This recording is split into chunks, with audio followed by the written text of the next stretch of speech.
ಕರ್ದಿದ್ರಿ. ನಾನು ಈ ಸಲ ಅದ ಸುದೀಪ್ ಸರ್ ಲಾಸ್ಟ್ ಈ ವರ್ಷ ಬಿಗ್ ಬಾಸ್ ನಡ್ಸದಂತ, ಮುಂದಿನ ವರ್ಷ ನಡ್ಸಲ್ಲಂತ ಅವ್ರ ಯಾವ್ದ್ರಾಗ ಬರ್ಕೊಂಡಾರ ಅಂತೇಳಿ ಅದ ಅಂದ್ರಣ.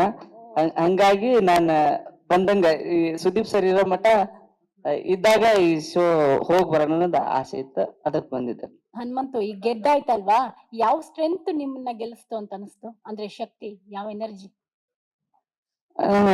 ಬಿಗ್ ಬಾಸ್ ಮೇಲೆ ಊಟ ಗೆಲ್ಸೈತ್ರಿ ಸರಿ, ಈಗ 5.5 ಕೋಟಿ ಜನರು ನಿಮ್ಗೆ ವೋಟ್ ಮಾಡಿದ, ಆಲ್ಮೋಸ್ಟ್ 5.5 ಕೋಟಿ.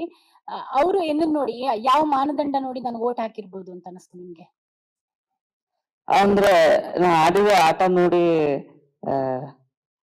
ಹಾಕಿ ಗೆಲ್ಸಾರಕ್ಕ. ಆಟ ಅಲ್ಲಿ ಟಾಸ್ಕಾ?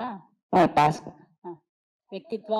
ಆಮೇಲೆ ಒಂದು 50 ಲಕ್ಷ ಗೆದ್ದಿದ್ದೀರಲ್ವಾ ಅಮೌಂಟ್, ಏನ್ ಮಾಡ್ಬೇಕು ಅಂತ ಅನ್ಕೊಂಡಿದ್ದೀರಾ ಪ್ಲಾನ್? 50